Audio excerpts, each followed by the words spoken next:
श्री शिवाय नमस्तुभ्यम। प्रिय भक्त जनों, आज सुनिए शिव महापुराण का अध्याय 5। इस कथा में शिव पूजन की सर्वोत्तम विधि का वर्णन और उनके पूजन की अनिवार्य आवश्यकता के प्रतिपादन का वर्णन है। ऋषिगण बोले, हे व्यास शिष्य महाभाग सूत जी, आपको नमस्कार है। आज आपने भगवान शिव की अद्भुत एवं परम पवित्र कथा हमें सुनाई है। उसमें अद्भुत, महादिव्य तथा कल्याणकारिणी लिंग उत्पत्ति की कथा हम लोगों ने सुनी, जिसके प्रभाव को सुनने से इस लोक में दुखों का नाश हो जाता है। हे दयानिधि, ब्रह्मा और नारद जी के संवाद के अनुसार आप हमें शिव पूजन की वह विधि बताइए जिससे भगवान शिव संतुष्ट होते हैं। ब्राह्मण आदि सभी वर्ण शिव की पूजा करते हैं, वह पूजन कैसे करना चाहिए? आपने व्यास जी के मुख से इस विषय को जिस प्रकार सुना हो वह बताइए। महर्षियों का वह कल्याणप्रद एवं श्रुति सम्मत वचन सुनकर सूत जी उन मुनियों के प्रश्न के अनुसार सब बातें प्रसन्नता पूर्वक बताने लगे। सूत जी बोले, हे मुनीश्वरों, जैसे आप लोग पूछ रहे हैं उसी तरह पूर्व काल में व्यास जी ने सनत कुमार जी से पूछा था। फिर उसे उपमन्यु जी ने भी सुना था। तब व्यास जी ने शिव पूजन आदि जो भी था उसे सुनकर लोकहित की कामना से मुझे पढ़ा दिया था। इसी विषय को भगवान श्री कृष्ण ने महात्मा उपमन्यु से सुना था। पूर्व काल में ब्रह्मा जी ने नारद जी से इस विषय में जो कुछ कहा था वही इस समय मैं कहूँगा। ब्रह्मा जी बोले, हे नारद, मैं संक्षेप में लिंग पूजन की विधि बता रहा हूँ, सुनिए। हे मुनि, इसका वर्णन 100 वर्षों में भी नहीं किया जा सकता है। जो भगवान शंकर का सुखमय, निर्मल एवं सनातन रूप है, सभी मनोवांछित फलों की प्राप्ति के लिए उसका उत्तम भक्ति भाव से पूजन करें। दरिद्रता, रोग, दुख तथा शत्रु जनित पीड़ा, ये 4 प्रकार के पाप कष्ट तभी तक रहते हैं जब तक मनुष्य भगवान शिव का पूजन नहीं करता है। भगवान शिव की पूजा होते ही सारे दुख विलीन हो जाते हैं और समस्त सुखों की प्राप्ति होती है। तत्पश्चात समय आने पर उपासक की मुक्ति भी हो जाती है। जो मानव शरीर का आश्रय लेकर मुख्यतया संतान सुख की कामना करता है, उसे चाहिए कि संपूर्ण कार्यों और मनोरथों के साधक भगवान महादेव जी की वह पूजा करे। ब्राह्मण आदि वर्ण भी संपूर्ण कामनाओं तथा प्रयोजनों की सिद्धि के लिए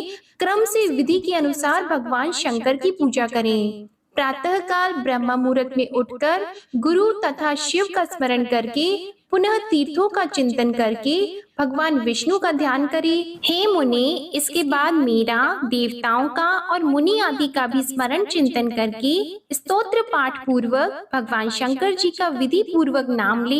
इसके बाद शैया से उठकर स्नान आदि से निवृत्त होकर स्वच्छ वस्त्र धारण करें और फिर सुंदर एकांत स्थल में बैठकर संध्या विधि का अनुष्ठान करें। यथा योग्य संध्या विधि करके पूजा का कार्य आरंभ करें। मन को सुस्थिर करके पूजा गृह में प्रवेश कर वहां पूजन सामग्री लेकर सुंदर आसन पर बैठे। पहले न्यास आदि करके क्रमशः महादेव जी की पूजा करें। शिव की पूजा से पहले भगवान गणेश जी की, द्वारपालों की और दिक्पालों की भली भांति पूजा करके बाद में देवता के लिए पीठ की स्थापना करें अथवा अष्टदल कमल बनाकर पूजा द्रव्य के समीप बैठकर उस कमल पर ही भगवान शिव को समासीन करें। तत्पश्चात 3 बार आचमन करके पुनः दोनों हाथ धोकर 3 प्राणायाम करके मध्य प्राणायाम अर्थात कुंभक करते समय त्रिनेत्रधारी भगवान शिव का इस प्रकार ध्यान करें। उनके 5 मुख हैं, 10 भुजाएं हैं, शुद्ध स्फटिक के समान उनकी कांति है। वे सब प्रकार के आभूषणों से विभूषित हैं तथा वे व्याघ्र चर्म का उत्तरीय ओढ़े हुए हैं। उनके सारूप्य की भावना करके मनुष्य सदा के लिए अपने पाप को भस्म कर डाले। इस प्रकार की भावना से युक्त होकर वहां पर शिव को प्रतिष्ठापित कर उन परमेश्वर की पूजा करें। शरीर शुद्धि करके मूल मंत्र का क्रमशः न्यास करें अथवा सर्वत्र प्रणव से ही षडंग न्यास करें। इस प्रकार हृदय आदि न्यास करके पूजा आरंभ करें। पाद्य, अर्घ और आचमन के लिए पात्रों को तैयार करके रखें। बुद्धिमान पुरुष विधि पूर्वक भिन्न भिन्न प्रकार के 9 कलश स्थापित करें।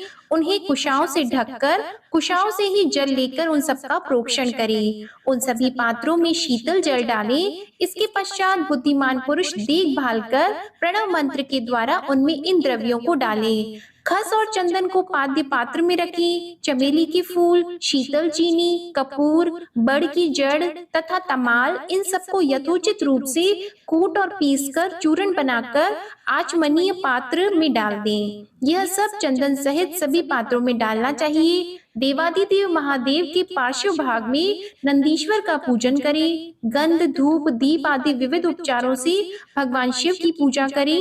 फिर प्रसन्नता पूर्वक लिंग शुद्धि करके मनुष्य उचित रूप से मंत्र समूहों के आदि में प्रणव तथा अंत में नमः पद जोड़कर उनके द्वारा इष्ट देव के लिए अथवा प्रणव का उच्चारण करके स्वस्ति, पद्मा आदि आसन की कल्पना करे। पुनः यह भावना करे कि इस कमल का पूर्व दल साक्षात अणिमा अर्थात ऐश्वर्य रूप तथा अविनाशी है, दक्षिण दल लघिमा है, पश्चिम दल महिमा है और उत्तर दल प्राप्ति है। अग्नि कोण का दल प्राकम्य है, नैऋत्य कोण का दल ईशित्व है, वायव्य कोण का दल वशित्व है, ईशान कोण का दल सर्वज्ञत्व है और उस कमल की कर्णिका को सोम कहा जाता है। इस सोम के नीचे सूर्य है, सूर्य के नीचे यह अग्नि है और अग्नि के भी नीचे धर्म आदि की क्रमशः कल्पना करें। इसके पश्चात चारों दिशाओं में अव्यक्त आदि की तथा सोम के नीचे तीनों गुणों की कल्पना करें। इसके बाद भगवान शिव का मंत्रों के साथ आह्वान करें और फिर आसन पर विराजमान करके रुद्र गायत्री मंत्र के द्वारा इष्ट देव का सानिध्य प्राप्त करें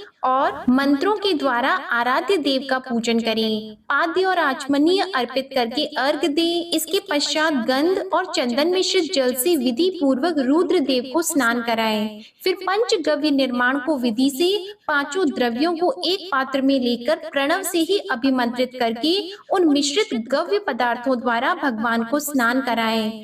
तत्पश्चात पृथक पृथक दूध, दही, मधु, गन्ने का रस तथा घी से नहलाकर समस्त अभीष्टों के दाता और हितकारी पूजनीय महादेव जी का प्रणव के उच्चारण पूर्वक पवित्र द्रव्यों द्वारा अभिषेक करें। साधक श्वेत वस्त्र से उस जल को यथोचित रीति से छान ले और पवित्र जल पात्र में मंत्र उच्चारण पूर्वक जल डाले। जल धारा तब तक बंद न करें जब तक इष्ट देव को चंदन न चढ़ाएं। तब सुंदर अक्षतों द्वारा प्रसन्नता पूर्वक भगवान शंकर की पूजा करें। उनके ऊपर कुश, अपामार्ग, कपूर, चमेली, चंपा, गुलाब, श्वेत कनेर, बेला, कमल और उत्पल आदि भांति भांति के अपूर्व पुष्पों एवं चंदन से उनकी पूजा करें। परमेश्वर शिव के ऊपर जल की धारा गिरती रहे, इसकी भी व्यवस्था करें और जल से भरे भांति भांति के पात्रों द्वारा महेश्वर को स्नान कराएं। इस प्रकार मंत्र उच्चारण पूर्वक समस्त फलों को देने वाली पूजा करनी चाहिए। इसके बाद हाथ में फूल लेकर खड़ा होके दोनों हाथ जोड़कर इस मंत्र से सर्वेश्वर शंकर की पुनः प्रार्थना करें कि हे शिव, मैंने अनजान में अथवा जानबूझकर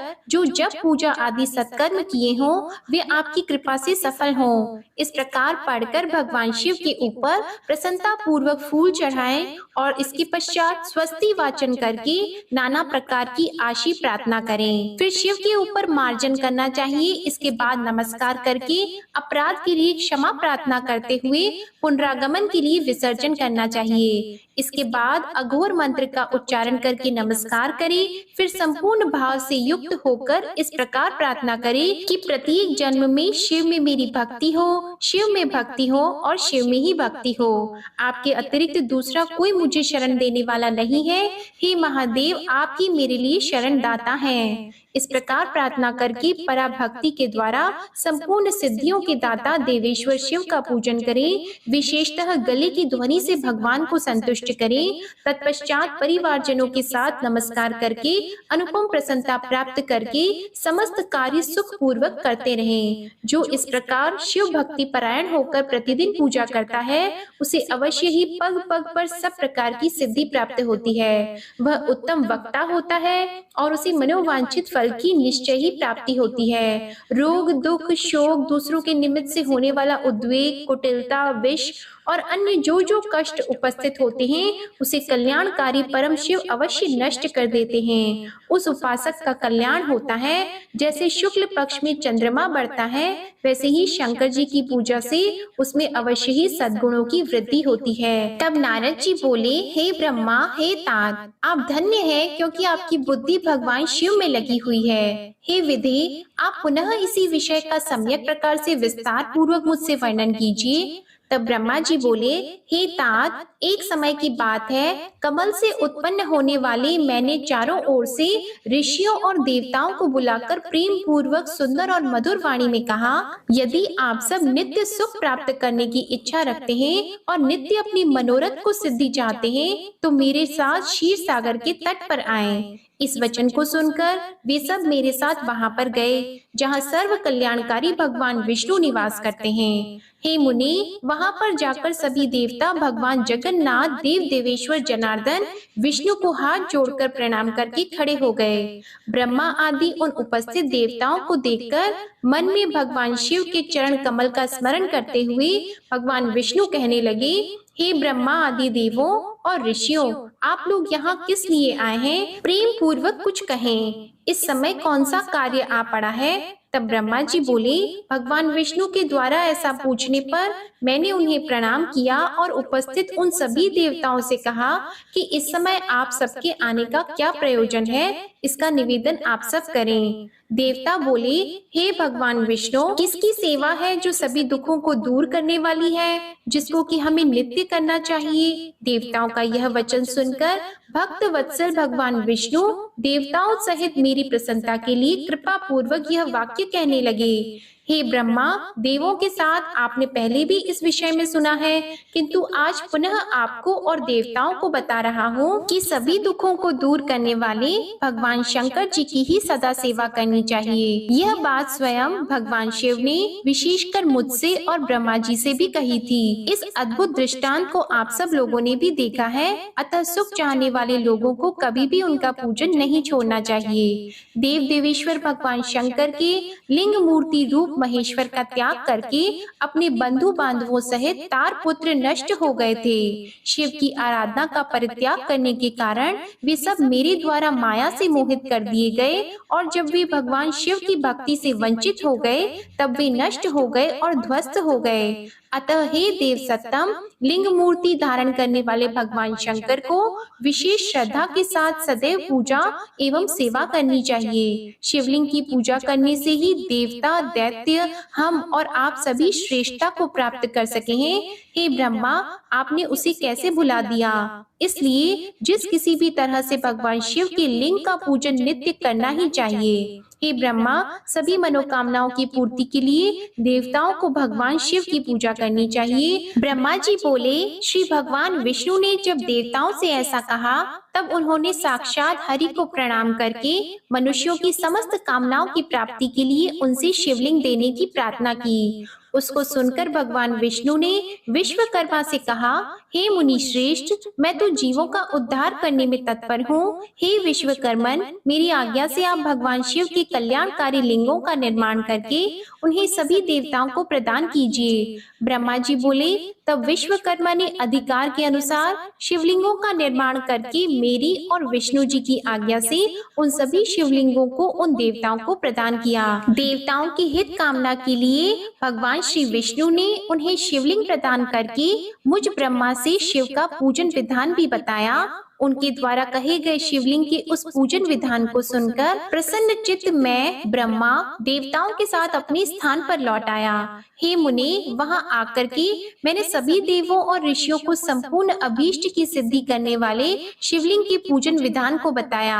ब्रह्मा जी बोले, हे सभी देवताओं और ऋषियों, सुनिए, मैं प्रसन्नता पूर्वक आप सबसे शिव पूजन की उस विधि का वर्णन करने जा रहा हूँ जो भोग और मोक्ष को देने वाली है। हे देवों, हे मुनीश्वरों, सभी जीव जंतुओं में मनुष्य का जन्म प्राप्त करना दुर्लभ है उसमें भी उत्तम कुल में जन्म लेना तो अत्यंत दुर्लभ है। उत्तम कुल में भी सदाचारी ब्राह्मणों के यहाँ जन्म लेना अच्छे पुण्यों से ही संभव है। अतः भगवान सदाशिव की प्रसन्नता के लिए सदैव स्ववर्णाश्रम विहित कर्म करते रहना चाहिए। जिस जाति के द्वारा जो जो सत्कर्म बताया गया है उस कर्म का उल्लंघन नहीं करना चाहिए। जितनी संपत्ति हो उसके अनुसार दान कर्म जरूर करना चाहिए। कर्ममय सहस्त्रों यज्ञों की अपेक्षा तप यज्ञ श्रेष्ठ है। सहस्त्रों तप यज्ञों की अपेक्षा जप यज्ञ का महत्व अधिक है।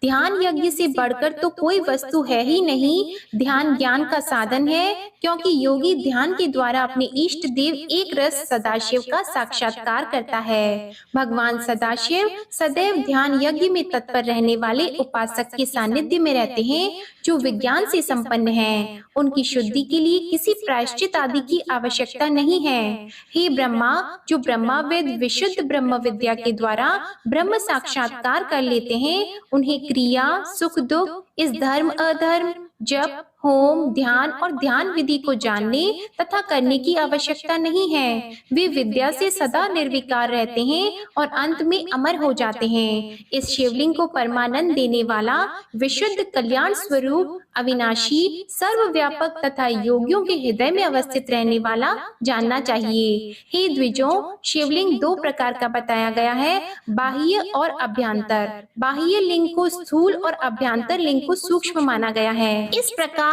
जब तक मनुष्य को ज्ञान की प्राप्ति न हो जाए तब तक उसे कर्म विहित स्थूल या सूक्ष्म शिवलिंग का निर्माण आदि करके सदा शिव की ही आराधना करनी चाहिए। और जब तक मनुष्य गृहस्थ आश्रम में रहे तब तक प्रेम पूर्वक उसे 5 देवताओं की, गणेश, सूर्य, विष्णु, शिव तथा देवी की और उनमें भी सर्वश्रेष्ठ भगवान सदाशिव की प्रतिमा का पूजन करना चाहिए अथवा मात्र सदाशिव की ही पूजा करनी चाहिए। एकमात्र वे ही सबके मूल कहे गए हैं।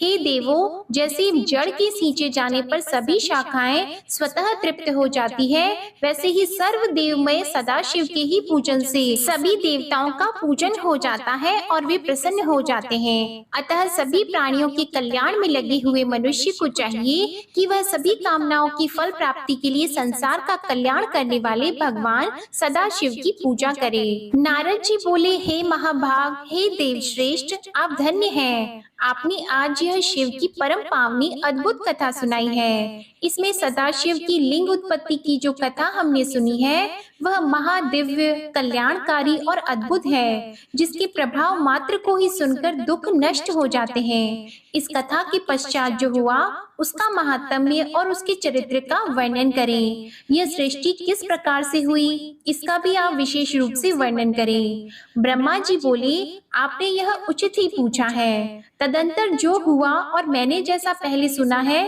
वैसा ही मैं संक्षेप से कहूँगा। हे विप्रेंद्र, जब सनातन देव शिव अपने स्वरूप में अंतर ध्यान हो गए तब मैंने और भगवान विष्णु ने महान सुख की अनुभूति की। तदंतर हम दोनों ब्रह्मा और विष्णु ने अपने अपने हंस और वराह रूप का परित्याग किया। सृष्टि संरचना और उसके पालन की इच्छा से हम दोनों उस शिव की माया के दोनों प्रकारों से घिर गए। नारद जी बोले, हे विदे, हे महाप्राज्ञ ब्रह्मा, मेरे हृदय में महान संदेह है। अतुलनीय कृपा करके शीघ्र ही उसको नष्ट करें। अन्य रूपों को छोड़कर आप दोनों ने हंस और वराह का ही रूप क्यों धारण किया, इसका क्या कारण है, बताइए। सूत जी बोले, महात्मा नारद जी का यह वचन सुनकर ब्रह्मा ने भगवान शिव के चरणाविंदों का स्मरण करके आदर पूर्वक यह कहना प्रारंभ किया कि हंस की निश्चल गति ऊपर की ओर गमन करने में ही होती है। जल और दूध को पृथक पृथक करने के समान तत्व और अतत्व को भी जानने में वह समर्थ होता है। अज्ञान एवं ज्ञान के तत्व का विवेचन हंस ही कर सकता है। इसलिए सृष्टिकर्ता मुझ ब्रह्मा ने हंस का रूप धारण किया। हे नारद, प्रकाश स्वरूप शिव तत्व का विवेक वह हंस रूप प्राप्त न कर सका, अतः उसे छोड़ देना पड़ा। सृष्टि संरचना के लिए तत्पर प्रवृत्ति को ज्ञान की प्राप्ति कैसे हो सकती है? जब हंस रूप में मैं नहीं जान सका तो मैंने उस रूप को छोड़ दिया। नीचे की ओर जाने में वाराह की निश्चल गति होती है। इसलिए भगवान विष्णु ने शिव जी के अद्भुत लिंग के मूल भाग में पहुंचने की इच्छा से वाराह का ही रूप धारण किया, अथवा संसार का पालन करने वाले विष्णु जी ने वाराह कल्प को बनाने के लिए उस रूप को धारण किया। जिस दिन भगवान ने उस रूप को धारण किया, उसी दिन से वह श्वेत वाराह संज्ञक कल्प प्रारंभ हुआ था, अथवा उन महेश्वर की जब यह इच्छा हुई कि विवाद में फंसे हम दोनों के द्वारा हंस और वाराह का रूप धारण किया जाए, उसी दिन से उस वाराह नाम के कल्प का भी प्रादुर्भाव हुआ। हे नारद, हे मुनि, अब सदा शिव के चरण कमल का स्मरण करके मैं सृष्टि सर्जन की विधि बता रहा हूँ। ब्रह्मा जी बोले, हे मुनि, जब महादेव जी अंतर ध्यान हो गए, तब मैं उनकी आज्ञा का पालन करने के लिए ध्यान मग्न होकर कर्तव्य का विचार करने लगा। उस समय भगवान शंकर को नमस्कार करके श्री हरि से ज्ञान पाकर परमानंद को प्राप्त होकर मैंने सृष्टि करने का ही निश्चय किया। हे तात, भगवान विष्णु भी वहाँ सदा शिव को प्रणाम करके मुझे उपदेश देकर तत्काल अदृश्य हो गए। वे ब्रह्मांड से बाहर जाकर भगवान शिव की कृपा प्राप्त करके वैकुंठ धाम में पहुंचकर सदा वहीं रहने लगे। मैंने सृष्टि की इच्छा से भगवान शिव और विष्णु का स्मरण करके पहले रचे हुए जल में अपनी अंजलि डालकर जल को ऊपर की ओर उछाला। इससे वहाँ 24 तत्वों वाला एक अंड प्रकट हुआ। हे विप्र, उस जल रूप अंड को मैं देख भी न सका, इतने में वह विराट आकार वाला हो गया। उसमें चेतनता न देखकर मुझे बड़ा संशय हुआ और मैं अत्यंत कठोर तप करने लगा। 12 वर्षों तक मैं भगवान विष्णु के चिंतन में लगा रहा। हे तात, उस समय के पूर्ण होने पर भगवान स्वयं प्रकट हुए और बड़े प्रेम से मेरे अंगों का स्पर्श करते हुए मुझसे प्रसन्नता पूर्वक कहने लगे। विष्णु जी बोले, हे ब्रह्मा, आप वर मांगिए, मैं प्रसन्न हूँ। मुझे आपके लिए कुछ भी अदेय नहीं है। भगवान शिव की कृपा से मैं सब कुछ देने में समर्थ हूँ। ब्रह्मा जी बोले, हे महाभाग, आपने जो मुझ पर कृपा की है वह सर्वथा उचित ही है, क्योंकि भगवान शंकर ने मुझे आपके हाथों में सौंप दिया था। हे विष्णु, आपको नमस्कार है। आज मैं आपसे जो कुछ मांगता हूँ उसे दीजिए। हे प्रभु, यह विराट रूप तथा 24 तत्वों से बना हुआ अंड किसी तरह चेतन नहीं हो रहा है, यह जड़ीभूत दिखाई देता है। हे हरे, इस समय भगवान शिव की कृपा से आप यहाँ प्रकट हुए हैं, अतः शंकर की शक्ति से संभूत इस अंड में चेतनता लाइए। मेरे ऐसा कहने पर शिव जी की आज्ञा तत्पर रहने वाले महाविष्णु ने अनंत रूप का आश्रय लेकर उस अंड में प्रवेश किया। उस समय उन परम पुरुष के सहस्त्रों मस्तक, सहस्त्रों नेत्र और सहस्त्रों पैर थे। उन्होंने भूमि को सब ओर से घेरकर उस अंड को व्याप्त कर लिया। मेरे द्वारा भली भांति स्तुति किए जाने पर जब श्री विष्णु ने उस अंड में प्रवेश किया, पाताल से लेकर सत्यलोक तक की अवधि वाले उस अंड के रूप में वहाँ विराट श्री हरि ही विराज रहे थे। पंचमुख महादेव ने केवल अपने रहने के लिए सुरम्य कैलाश नगर का निर्माण किया, जो सब लोकों से ऊपर सुशोभित होता है। हे देवर्षि, संपूर्ण ब्रह्मांड का नाश हो जाने पर भी वैकुंठ और कैलाश उन दोनों का कभी नाश नहीं होता। हे मुनि श्रेष्ठ, मैं सत्य लोक का आश्रय लेकर रहता हूँ। हे तात, महादेव जी की आज्ञा से ही मुझ में सृष्टि रचने की इच्छा उत्पन्न हुई है। हे तात, जब मैं सृष्टि को इच्छा से चिंतन करने लगा, उस समय पहले मुझसे पाप पूर्ण तमोगुणी सृष्टि का प्रादुर्भाव हुआ, जिसे अविद्या पंचक पंच पर्वा अविद्या कहते हैं। उसके पश्चात प्रसन्न चित्त मैंने स्थावर संज्ञक मुख्य सर्ग की रचना की, जो सृष्टि सामर्थ्य से रहित था। पुनः शिव की आज्ञा से मैंने ध्यान किया। उस मुख्य सर्ग को वैसा देखकर अपना कार्य साधने के लिए सृष्टि करने की इच्छुक मैंने दुख से परिपूर्ण तिरछे उड़ने वाले सर्ग का सृजन किया। वह भी पुरुषार्थ साधक नहीं था। उसे भी पुरुषार्थ साधन की शक्ति से रहित जानकर जब मैं पुनः सृष्टि का चिंतन करने लगा, तब मुझसे शीघ्र ही तीसरे सात्विक सर्ग का प्रादुर्भाव हुआ, जिसे ऊर्ध्व स्त्रोता कहते हैं। यह देव सर्ग के नाम से विख्यात हुआ। यह देव सर्ग सत्यवादी तथा अत्यंत सुखदायक है। उसे भी पुरुषार्थ साधन से रहित मानकर मैंने अन्य सर्ग के लिए अपने स्वामी श्री शिव का चिंतन आरंभ किया। तब भगवान शंकर की आज्ञा से एक रजोगुणी सृष्टि का प्रादुर्भाव हुआ, जिसे चौथा सर्ग कहा गया है। जो मनुष्य सर्ग कहलाता है, वह सर्ग पुरुषार्थ साधन का अधिकारी हुआ। तदंतर महादेव जी की आज्ञा से भूत आदि की सृष्टि भूत सर्ग पांचवा सर्ग हुई। इस प्रकार मैंने 5 प्रकार की सृष्टि की। इनके अतिरिक्त 3 प्रकार के सर्ग मुझ ब्रह्मा और प्रकृति के सानिध्य से उत्पन्न हुए। इनमें पहला महतत्व का सर्ग है, दूसरा सूक्ष्म भूतों का अर्थात तन्मात्राओं का सर्ग और तीसरा वैकारिक सर्ग कहलाता है। इस तरह ये 3 प्राकृत सर्ग हैं। प्राकृत और वैकृत दोनों प्रकार के सर्ग को मिलाने से 8 सर्ग होते हैं। इनके अतिरिक्त 9वां कौमार सर्ग है, जो प्राकृत और वैकृत भी है। इन सबके अवान्तर भेद हैं। अब मैं द्विजात्मक सर्ग का वर्णन कर रहा हूँ। इसी का दूसरा नाम कौमार सर्ग है, जिसमें सनक सनंदन आदि कुमारों की महान सृष्टि हुई। सनक आदि मेरे 5 मानस पुत्र हैं, जो मुझ ब्रह्मा के ही समान हैं। वे महान वैराग्य से संपन्न और उत्तम व्रत का पालन करने वाले हुए। उनका मन सदा भगवान शिव के चिंतन में ही लगा रहता है। वे संसार से विमुख एवं ज्ञानी हैं। उन्होंने मेरे आदेश देने पर भी सृष्टि के कार्य में मन नहीं लगाया।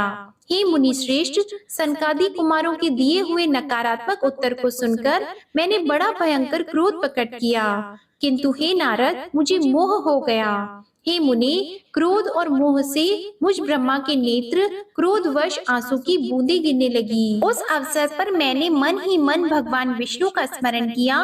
वे शीघ्र ही वहां आ गए और मुझे समझाते हुए कहने लगे, आप भगवान शिव की प्रसन्नता के लिए तपस्या कीजिए। हे मुनि श्रेष्ठ, श्री हरि ने जब मुझे ऐसी शिक्षा दी, तब मैं महाघोर एवं उत्कृष्ट तप करने लगा। सृष्टि के लिए तपस्या करते हुए मेरी दोनों भौहों और नासिका के मध्य भाग से, जो उनका अपना ही अविमुक्त नामक स्थान है, महेश्वर की 3 मूर्तियों में अन्यतम पूर्णांश सर्वेश्वर एवं दया सागर भगवान शिव अर्धनारीश्वर रूप में प्रकट हुए। जो जन्म से रहित तेज की राशि, सर्वज्ञ तथा सर्वकर्ता है, उन नील लोहित नामधारी भगवान उमा वल्लभ को सामने देखकर बड़ी भक्ति से मस्तक झुकाकर उनकी स्तुति करके मैं बड़ा प्रसन्न हुआ और उन देव देवेश्वर से बोला, हे प्रभु, आप विविध जीवों की सृष्टि करें। मेरी यह बात सुनकर उन देवाधिदेव महेश्वर रुद्र ने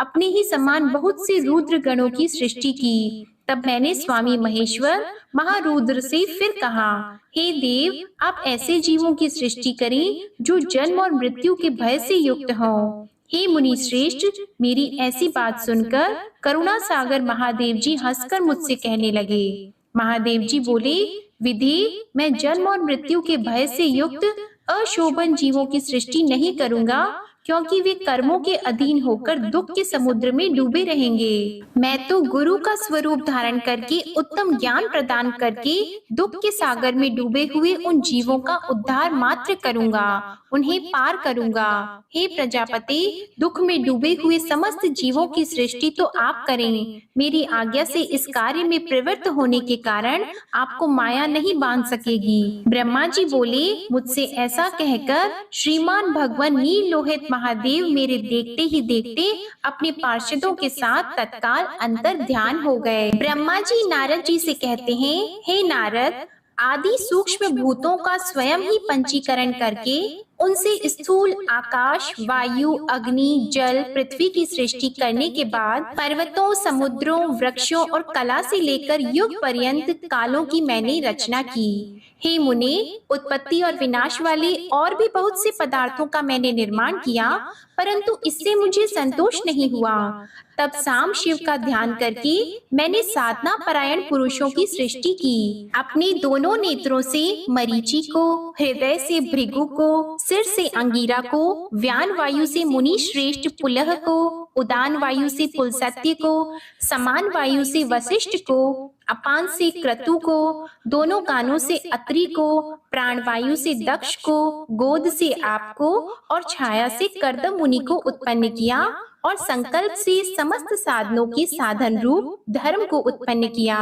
हे मुनि श्रेष्ठ, इस प्रकार महादेव जी की कृपा से इन उत्तम साधकों की सृष्टि करके मैंने अपने आप को कृतार्थ समझा। हे तात, तत्पश्चात संकल्प से उत्पन्न हुआ धर्म मेरी आज्ञा से मानव रूप धारण करके उत्तम साधकों के द्वारा आगे प्रवर्तित हुआ। हे मुनि, इसके बाद मैंने अपने विभिन्न अंगों से देवता, असुर आदि असंख्य पुत्रों की सृष्टि की और उन्हें भिन्न भिन्न शरीर प्रदान किया।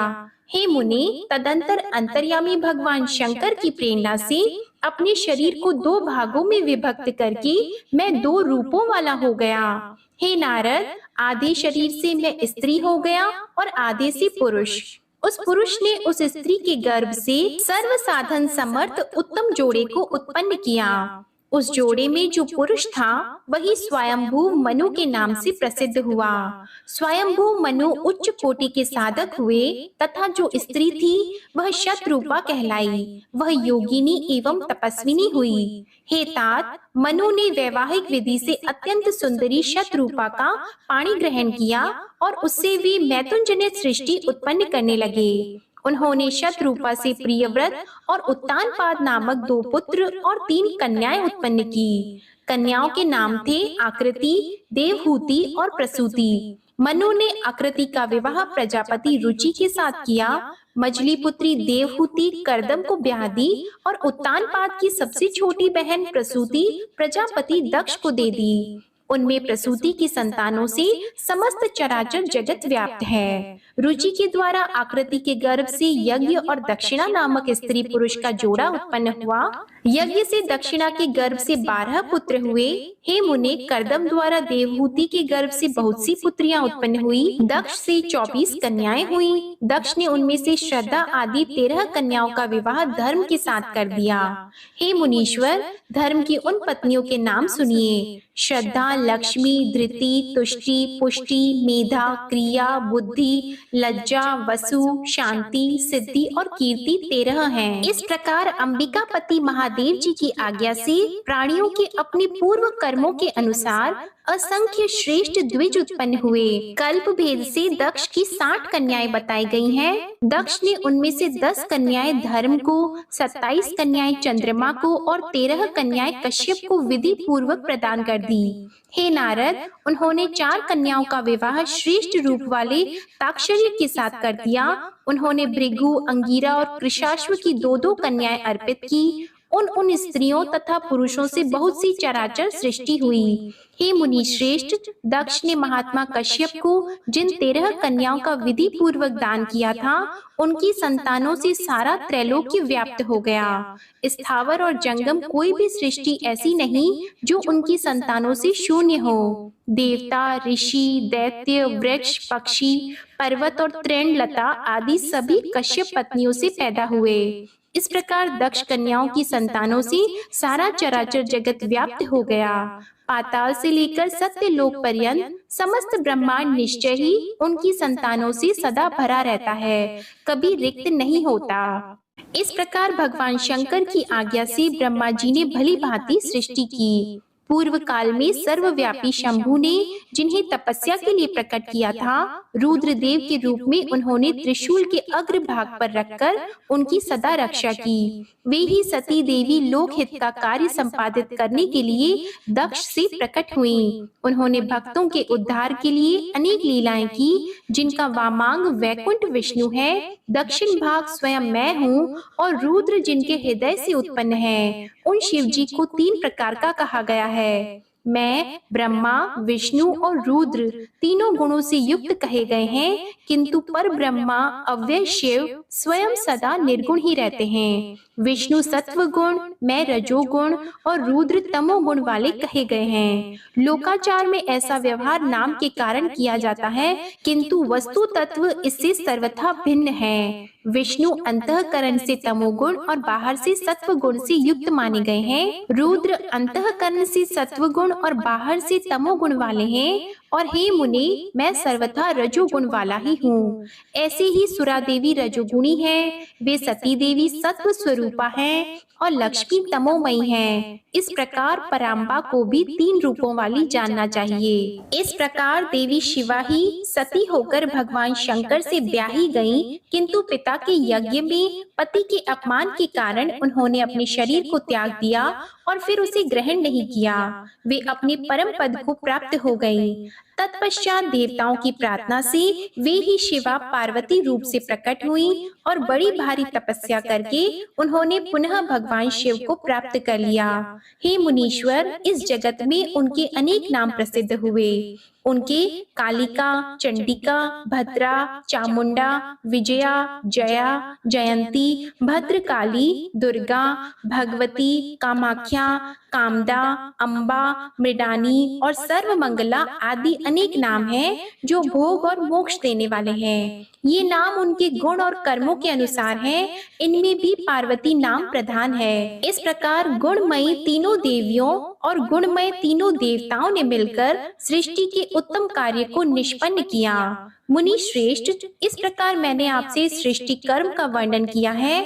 ब्रह्मांड का यह सारा भाग भगवान शिव की आज्ञा से मेरे द्वारा रचा गया है। भगवान शिव को पर ब्रह्मा कहा गया है। मैं, विष्णु और रुद्र, ये तीनों देवता गुण भेद से उन्हीं के रूप हैं। निर्गुण और सगुण रूप वाले वे स्वतंत्र परमात्मा मनोरम शिवलोक में शिवा के साथ स्वच्छंद विहार करते हैं। उनके पूर्ण अवतार रुद्र ही साक्षात शिव कहे गए हैं। उन्हीं पंचमुख शिव ने कैलाश पर अपना रमणीक भवन बना रखा है। प्रलय काल में ब्रह्मांड का नाश होने पर भी उसका नाश कभी नहीं होता है। सूत जी बोले, हे मुनीश्वरों, ब्रह्मा जी की यह बात सुनकर नारद जी ने विनय पूर्वक उन्हें प्रणाम करके पुनः पूछा कि हे भक्त वत्सल, भगवान शंकर कैलाश पर्वत पर कब गए और महात्मा कुबेर के साथ उनकी मैत्री कब हुई? परिपूर्ण मंगल विग्रह महादेव जी ने वहाँ क्या किया, यह सब आप मुझे बताइए। मुझे यह सब सुनने की बड़ी उत्सुकता है। तब ब्रह्मा जी बोले, हे नारद, मैं चंद्रमौली भगवान शंकर के चरित्र का वर्णन करता हूँ। वे जिस प्रकार कैलाश पर्वत पर गए और कुबेर की उनके साथ मैत्री हुई, यह सब आप सुनिए। कांपिल्य नगर में सोम योग करने वाले कुल में उत्पन्न यज्ञ विद्या विशारद यज्ञदत्त नाम का एक दीक्षित ब्राह्मण था। वह वेद वेदांग का ज्ञाता, प्रबुद्ध, वेदांत आदि में दक्ष, अनेक राजाओं से सम्मानित, परम उदार और यशस्वी था। वह अग्निहोत्र आदि कर्मों में सदैव संलग्न रहने वाला, वेद अध्ययन परायण, सुंदर रमणीय अंगों वाला तथा चंद्रबिंब के समान आकृति वाला था। इस दीक्षित ब्राह्मण के गुण निधि नामक एक पुत्र था। उपनयन संस्कार हो जाने के बाद उसने 8 विद्याओं का भली भांति अध्ययन किया, किंतु पिता के अनजान में वह द्यूत कर्म में प्रवृत्त हो गया। उसने अपनी माता के पास से बहुत सा धन लेकर जुआरियों को सौंप दिया और उनसे मित्रता कर ली। वह ब्राह्मण के लिए अपेक्षित आचार विचार से रहित, संध्या स्नान आदि कर्मों से परान्मुख, वेद शास्त्र आदि का निंदक, देवताओं और ब्राह्मणों का अपमान करने वाला और समार्ताचार विचार से रहित होकर गाने बजाने में आनंद लेने लगा। उसने नटों, पाखंडियों तथा भांडों से प्रेम संबंध स्थापित किया। माता के द्वारा प्रेरित किए जाने पर भी वह पिता के समीप कभी भी नहीं गया। घर के अन्य कर्मों में व्यस्त वह दीक्षित ब्राह्मण जब जब अपनी दीक्षित पत्नी से पूछता कि हे कल्याणी, घर में मुझे पुत्र गुण निधि नहीं दिखाई पड़ रहा है, वह क्या कर रहा है, वह तब तब यही कहती कि वह इस समय स्नान करके तथा देवताओं की पूजा करके बाहर गया है। अभी तक पढ़कर वह अपने 2-3 मित्रों के साथ पढ़ने के लिए गया हुआ है। इस प्रकार उस गुण निधि की एक पुत्रा माता सदैव दीक्षित को धोखा देती रही। वह दीक्षित ब्राह्मण उस पुत्र के कर्म और आचरण को कुछ भी नहीं जान पाता था। 16वें वर्ष में उसने उसके केशांत कर्म आदि सब संस्कार भी कर दिए। इसके पश्चात उस दीक्षित यज्ञदत्त ने गृह सूत्र कहे गए विधान के अनुसार अपने उस पुत्र का पाणी ग्रहण संस्कार भी कर दिया। हे नारद, स्नेह से आर्द्र हृदय वाली उसकी माता पास में बैठाकर मृदु भाषा में उस पुत्र गुण निधि को प्रतिदिन समझाती थी कि हे पुत्र,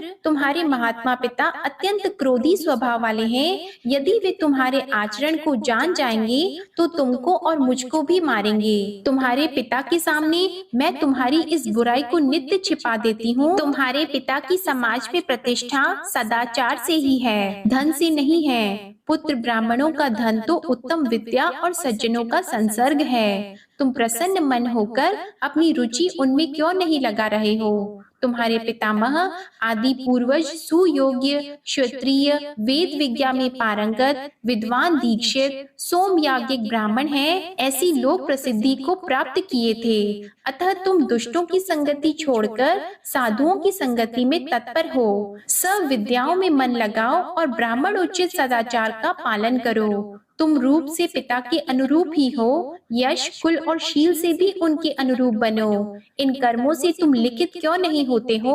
अपने बुरे आचरणों को छोड़ दो। तुम 19 वर्ष के हो गए हो और यह तुम्हारी पत्नी 16 वर्ष की है। इस सदाचारिणी का वरण करो, अर्थात इससे मधुर संबंध स्थापित करो और पिता की भक्ति में तत्पर हो जाओ। तुम्हारे श्वशुर भी अपने गुणों के कारण सर्वत्र पूजे जाते हैं। हे पुत्र, उन्हें देखकर और उनकी प्रशस्ति को सुनकर भी तुम्हें लज्जा नहीं आती है? अपनी बुरी आदतों को छोड़ दो। हे पुत्र, तुम्हारे सभी मामा भी विद्या, शील तथा कुल आदि से अतुलनीय हैं। तुम उनसे भी नहीं डरते। तुम तो दोनों वंशों से शुद्ध हो। तुम इन पड़ोसी ब्राह्मण कुमारों को देखो और अपने घर में ही अपने पिता के इन विनयशील शिष्यों को ही देखो। हे पुत्र, राजा भी जब तुम्हारे इस दुष्टाचरण को सुनेंगे तो तुम्हारे पिता के प्रति अपनी श्रद्धा त्याग कर उनकी वृत्ति भी समाप्त कर देंगे। अभी तो लोग यह कह रहे हैं कि यह लड़कपन को दुष्चेष्टा है। इसके पश्चात वे प्राप्त हुई प्रतिष्ठित दीक्षित की उपाधि भी छीन लेंगे। सभी लोग तुम्हारे पिता को और मुझको भी दुष्ट वचनों से धिक्कारेंगे और कहेंगे कि इसकी माता दुष्ट चरित्र है, क्योंकि माता के चरित्र को ही पुत्र धारण करता है। तुम्हारे पिता पापी नहीं हैं, वे तो श्रुति स्मृतियों के पथ पर अनुगमन करने वाले हैं। उन्हीं के चरणों में मेरा मन लगा रहता है, जिसके साक्षी भगवान सदाशिव हैं। मैंने ऋतु समय में किसी दुष्ट का मुख भी नहीं देखा जिसका तुम्हारे ऊपर प्रभाव पड़ गया हो। अरे, वह विधाता ही बलवान है, जिसके कारण है तुम्हारे जैसा पुत्र उत्पन्न हुआ है। माता के द्वारा इस प्रकार हर समय समझाए जाने पर भी उस अत्यंत दुष्ट बुद्धि वाले ने अपने उस दुष्कर्म का परित्याग नहीं किया, क्योंकि व्यसन प्राप्ति प्राणी दुर्बोध होता है। मृगया, मद्य, पैशुन्य, असत्य भाषण, चोरी आदि इन व्यसनों से कौन खंडित नहीं हो जाता है? वह दुष्ट जो संदूक, वस्त्र आदि वस्तुओं को घर में देखता, उन वस्तुओं को ले जाकर जुआरियों को सौंप देता था। एक बार घर में पिता के हाथ की एक रत्न जड़ित अंगूठी रखी थी, उसे चुरा करके उसने किसी जुआरी के हाथ में दे दिया। संयोग से दीक्षित ने किसी जुआरी के हाथ में उस अंगूठी को देख लिया और उसने पूछा कि तुम्हें यह अंगूठी कहाँ से प्राप्त हुई है? उस दीक्षित के द्वारा बार बार कठोरता से पूछे जाने पर उस जुआरी ने कहा, हे ब्राह्मण, आप जोर जोर से मुझ पर क्यों आक्षेप कर रहे हैं? क्या मैंने इसे चोरी से प्राप्त किया है? आपके पुत्र ने ही मुद्रा लेकर इसको मुझे दिया है। इसके पहले भी मेरे द्वारा जुए में जीत लिए जाने पर उसने अपनी माता की साड़ी भी चुरा कर मुझे दी है। उसने मात्र मुझको ही यह अंगूठी नहीं दी है, अपितु अन्य जुआरियों को भी उसने बहुत सा धन दिया है। रत्नों की संदूक, रेशमी वस्त्र, सोने की झारे आदि वस्तुएं, अच्छे अच्छे कांसे और तांबे के पात्र भी उसने दिए हैं। जुआरी लोग उसे प्रतिदिन नग्न करके बांधते रहते हैं। इस भूमंडल पर उसके समान कोई दूसरा जुआरी नहीं है। हे विप्र, आज तक आप जुआरियों में अग्रणी और अविनय तथा अनीति में प्रवीण अपने पुत्र को क्यों जान नहीं सके? ऐसा सुनकर लज्जा के मार से उस ब्राह्मण का सिर झुक गया और अपने सिर को वस्त्र से ढककर वह अपने घर को चला गया। तदंतर वह दीक्षित यज्ञदत्त अपनी महान पतिव्रता पत्नी से कहने लगा, हे दीक्षिता यानी धूर्त, पुत्र गुणनिधि कहाँ है? कहीं भी बैठा हो उससे क्या लाभ है? वह मेरी सुंदर सी अंगूठी कहाँ है? तुमने मेरे शरीर में तेल, उपटन आदि लगाने के समय मेरी अंगुली से जिसको निकाल लिया था, उस रत्न जटित अंगूठी को लाकर शीघ्र ही मुझे दो। उसके इस वचन को सुनकर वह दीक्षिताइनी भयभीत हो उठी और बोली, इस समय मैं मध्याह्न काल की स्नान क्रियाओं को संपन्न कर रही हूँ। देव पूजा के लिए अर्पित की जाने वाली सामग्रियों को एकत्रित करने में मैं व्याकुल हूँ। हे अतिथि प्रिय, यह अतिथियों का समय कहीं अतिक्रमण न कर जाए, इसलिए मैं भोजन बनाने में व्यस्त हूँ। मैंने किसी पात्र में अंगूठी को रख दिया है, अभी याद नहीं आ रहा है। दीक्षित बोला, अरे दुष्ट पुत्र को उत्पन्न करने वाली, हे सदा सच बोलने वाली, मैंने जब जब तुझसे यह पूछा कि पुत्र कहाँ गया है, तब तब तूने यही कहा, हे नाथ, अभी पढ़कर वह अपने 2-3 मित्रों के साथ पुनः पढ़ने के लिए बाहर चला गया है। हे पत्नी, तुम्हारी वह मंजीतो रंग की साड़ी कहाँ है, जिसको मैंने तुम्हें दिया था? सच सच बताओ, डरो मत। मणि जटित वह सोने की झारी भी इस समय दिखाई नहीं दे रही है, और न तो वो रेशमी दुपट्टा दिखाई दे रही है जिसको रखने के लिए तुम्हें मैंने दिया था। दक्षिण देश में बनने वाला वह कांसे का पात्र और गौड़ देश में बनने वाली वह तांबे की घटी कहाँ है? हाथी दांत से बनी हुई वह सुख देने वाली मछिया कहाँ है? पर्वतीय क्षेत्रों में पाई जाने वाली चंद्रकांत मणि के समान अद्भुत हाथ में दीपक लिए वह श्रृंगार युक्त शाल भंजिका कहाँ है? अधिक कहने से लाभ ही क्या? हे कुलजे, मैं तुझ पर व्यर्थ ही क्रोध कर रहा हूँ। अब तो मेरा भोजन तभी होगा जब मैं दूसरा विवाह कर लूंगा। कुल को दूषित करने वाले उस दुष्ट के रहते हुए भी अब मैं निसंतान हूँ। उठो और जल लाओ, मैं उसे तिलांजलि देता हूँ। कुल को कलंकित करने वाले कुपुत्र की अपेक्षा मनुष्य का पुत्रहीन होना श्रेष्ठकर है। कुल की भलाई के लिए एक का परित्याग कर देना चाहिए, यह सनातन नियम है। तदंतर उस दीक्षित ब्राह्मण ने स्नान करके अपने नित्य क्रिया कर्म संपन्न करके उसी दिन किसी क्षेत्रीय ब्राह्मण की कन्या को प्राप्त करके उसके साथ विवाह कर लिया। ब्रह्मा जी बोले, उन वृत्तांतों को सुनकर वह दीक्षित पुत्र अपने भाग्य की निंदा करके किसी दिशा को देखकर अपने घर से चल पड़ा। कुछ काल तक चलने के पश्चात वह यज्ञदत्त पुत्र दुष्ट गुणनिधि थक जाने के कारण उत्साहहीन होकर वहीं रुक गया। वह बहुत बड़ी चिंता में पड़ गया कि अब मैं कहाँ जाऊं, क्या करूं? मैंने विद्या का अभ्यास भी नहीं किया और न तो मेरे पास अत्यधिक धन है। दूसरे देश में तत्काल सुख तो उसी को प्राप्त होता है जिसके पास धन रहता है। यद्यपि धन रहने पर चोर से भय होता है, किंतु यह विघ्न सर्वत्र उत्पन्न हो सकता है। अरे याजक के कुल में जन्म होने पर भी मुझ में इतना बड़ा दुर्व्यसन कैसे आ गया, यह आश्चर्य है। किंतु भाग्य बड़ा बलवान है, वही मनुष्य के भावी कर्म का अनुसंधान करता है। मैं भिक्षा मांगने के लिए नहीं जाता हूँ। मेरा यहाँ कोई परिचित भी नहीं है और न मेरे पास कुछ धन है। मेरे लिए कोई शरण तो होनी ही चाहिए। सदैव सूर्योदय होने के पूर्व ही मेरी माता मुझे मधुर भोजन देती थी। आज मैं यहाँ किससे मांगू? मेरी माता भी तो यहाँ नहीं है। ब्रह्मा जी बोले, हे नारद, इस प्रकार बहुत सी चिंता करते हुए वृक्ष के नीचे बैठे बैठे वह अत्यधिक दीनहीन हो उठा। इतने में सूर्य अस्त हो चला। इसी समय कोई शिव भक्त मनुष्य अनेक प्रकार की परम दिव्य पूजा सामग्रियां लेकर शिवरात्रि के दिन उपवास पूर्वक महेश्वर की पूजा करने के लिए अपने परिवारजनों के साथ नगर से बाहर निकला। शिव जी में रत चित्त वाले उस भक्त ने शिवालय में प्रवेश करके सावधान मन से यथोचित रूप से शंकर जी की पूजा की। भगवान शिव के लिए लगाए गए नैवेद्य के पकवानों की गंध को सूंघकर पिता के द्वारा परित्यक्त मातृहीन तथा भूख से व्याकुल यज्ञदत्त का पुत्र वह ब्राह्मण गुणनिधि उसके पास पहुंचा। उसने सोचा कि ये सभी शिव भक्त जब रात्रि में सो जाएंगे तब मैं शिव पर चढ़ाए गए इस विविध नैवेद्य को भाग्यवश प्राप्त करूंगा। ऐसी आशा करके वह भगवान शंकर के द्वार पर बैठ गया और उस भक्त के द्वारा की गई महापूजा को देखने लगा। भक्त लोग जिस समय भगवान शिव के सामने नृत्य और गीत आदि करके सो गए, उसी समय वह नैवेद्य को लेने के लिए भगवान शिव के मंदिर में घुस गया। वहां पर जल रहे दीपक के प्रकाश को मंद देखकर पकवानों को देखने के लिए अपने उत्तरीय वस्त्र को फाड़ करके बत्ती बनाकर दीपक को प्रकाशित कर यज्ञदत्त के उस पुत्र ने आदर पूर्वक भगवान शिव के लिए लगाए हुए बहुत से पकवानों के नैवेद्य को एकाएक सहर्ष उठा लिया। इसके बाद उस पकवान को लेकर शीघ्र ही बाहर जाते हुए उसके पैर के आघात से कोई सोया हुआ व्यक्ति जग उठा। शीघ्रता करने वाला यह कौन है, कौन है? इसे पकड़ो। इस प्रकार भय युक्त ऊंची वाणी में वह व्यक्ति चिल्लाने लगा।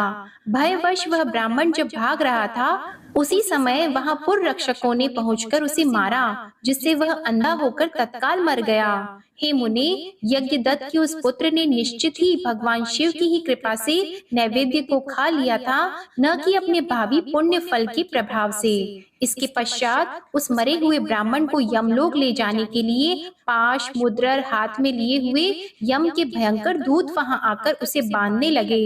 इतने में छोटी छोटी घंटियों से युक्त आभूषण धारण किए हुए और हाथ में त्रिशूल से युक्त होकर भगवान शिव के पार्षद दिव्य विमान लेकर उसे ले जाने के लिए आ गए। शिवगण बोले, हे यमराज के गणों, इस परम धार्मिक ब्राह्मण को छोड़ दो। यह ब्राह्मण दंड के योग्य नहीं है। इसके समस्त पाप भस्म हो चुके हैं। इसके अनंतर शिव पार्षदों के वचन सुनकर यमराज के गण आश्चर्यचकित हो गए और महादेव जी के गणों से कहने लगे। शंभु के गणों को देखकर डरे हुए तथा प्रणाम करते हुए यमराज के दूतों ने इस प्रकार कहा कि हे गणों, यह ब्राह्मण तो दुराचारी था। यमगण बोले, कुल की मर्यादा का उल्लंघन करके यह माता पिता की आज्ञा से परांगमुख, सत्य शौच से परिभ्रष्ट और संध्या तथा स्नान से रहित था। यदि इसके अन्य कर्मों को छोड़ भी दिया जाए तो भी इसने भगवान शिव के चढ़ाए गए नैवेद्य का उल्लंघन किया है, अर्थात चोरी की है। इसके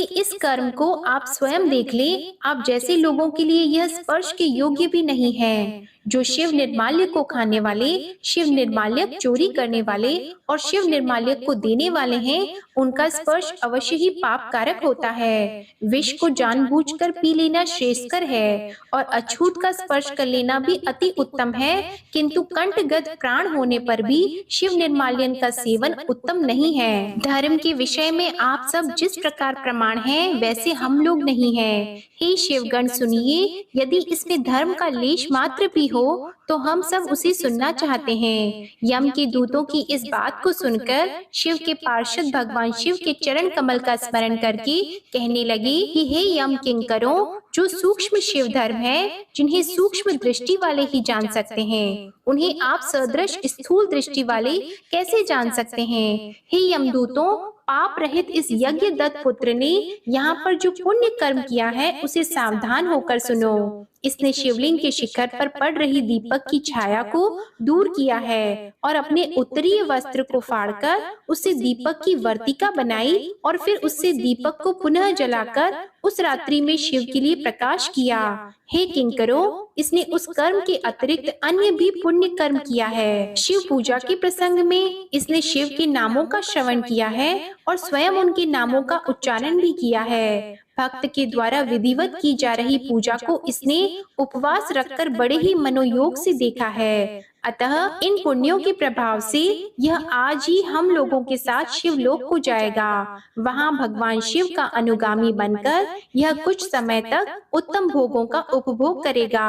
इसके पश्चात अपने पाप रूपी मैल को धोकर यह कलिंग देश का राजा बनेगा, क्योंकि यह श्रेष्ठ ब्राह्मण निश्चित ही भगवान शिव का प्रिय हो गया है। हे यमदूतों, अब इसके विषय में कुछ कहने की आवश्यकता नहीं है। तुम लोग जैसे आए हो वैसे ही अति प्रसन्न मन से अपने लोक को चले जाओ। ब्रह्मा जी बोले, हे मुनीश्वर, उनके वाक्य को सुनकर परान्मुख हुए समस्त यमदूत अपने लोक को लौट गए।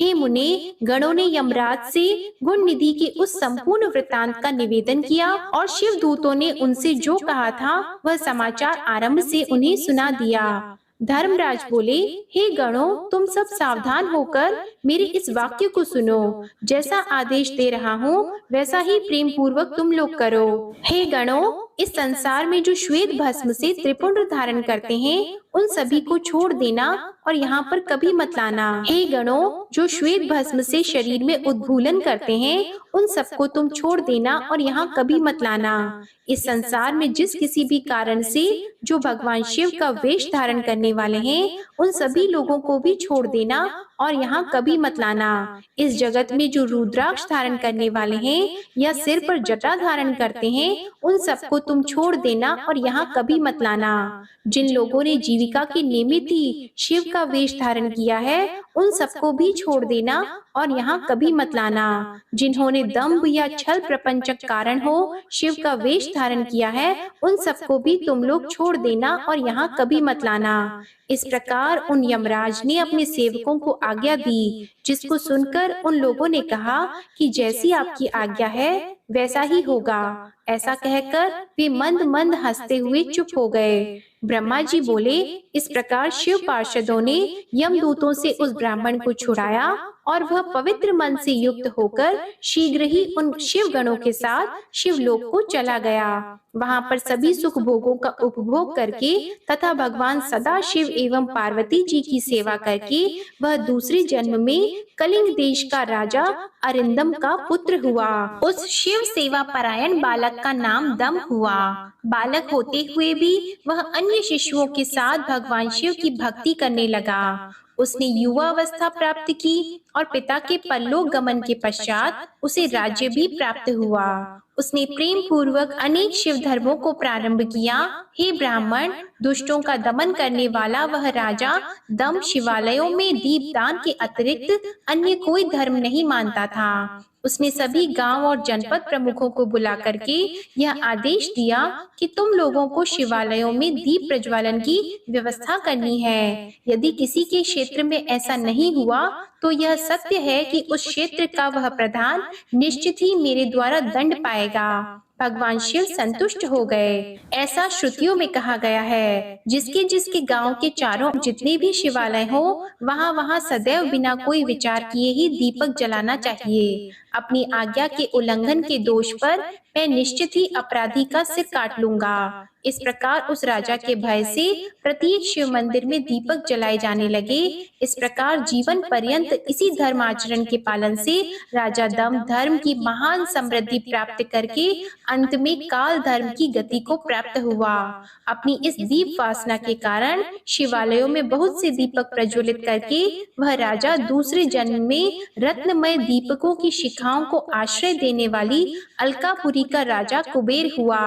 इस प्रकार भगवान शंकर के लिए अल्प मात्र भी किया गया धार्मिक कृत्य समय आने पर फल प्रदान करता है। यह जानकर उत्तम सुख चाहने वाले लोगों को भगवान शिव का भजन करना चाहिए। कहाँ सभी धर्मों से सदा ही दूर रहने वाला दीक्षित का पुत्र और कहाँ दैव योग से धन चुराने के लिए शिव मंदिर में उसका प्रवेश एवं स्वार्थवश दीपक की वर्तिका को जलाकर शिवलिंग के मस्तक पर छाए हुए अंधकार को दूर करने के लिए किया गया उसका पुण्य, जिसके प्रभाव से उसने कलिंग देश का राज्य प्राप्त किया और सदैव धर्म में अनुरक्त रहने लगा। पूर्व जन्म के संस्कार के उदय होने के कारण ही शिवालय में सम्यक रूप से मात्र दीपक को जलाकर उसने एक दिक्पाल कुबेर की महान पदवी प्राप्त कर ली। हे मुनीश्वर, देखिए यह मनुष्य धर्मा इस समय इस लोक में रहकर इसका भोग कर रहा है। इस प्रकार यज्ञ दत्त के पुत्र गुणनिधि के चरित्र का वर्णन कर दिया, जो भगवान शिव को प्रसन्न करने वाला है और जिसको सुनने वाले की सभी मनोकामनाएं पूर्ण हो जाती हैं। आज की कथा समाप्त होती है। ओम नमः शिवाय। भगवान भोलेनाथ और माता पार्वती की कृपा आप और आपके परिवार पर सदा बनी रहे। आज की कथा पसंद आई हो तो वीडियो को लाइक कीजिएगा, शेयर कीजिएगा, चैनल को सब्सक्राइब कीजिएगा और कमेंट में हर हर महादेव जरूर लिखिएगा। इसी के साथ आज आप हमारे चैनल पर सावन मास महात्म्य की कथा, मंगलवार व्रत कथा और मंगला गौरी व्रत कथा भी जरूर सुनिएगा। प्रेम से बोलिए ओम नमः शिवाय।